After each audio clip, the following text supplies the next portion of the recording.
Maoist party క్యాడర్కు Mallojula Venugopal లేఖ రాశారు.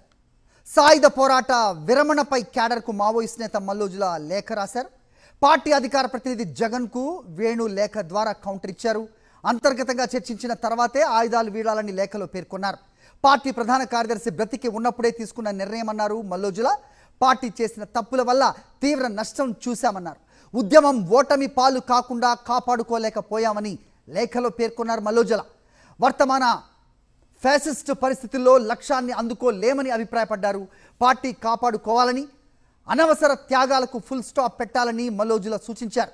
సరైన సమయంలో సరైన నిర్ణయం తీసుకుంటామని మల్లోజుల లేఖలో స్పష్టం చేశారు.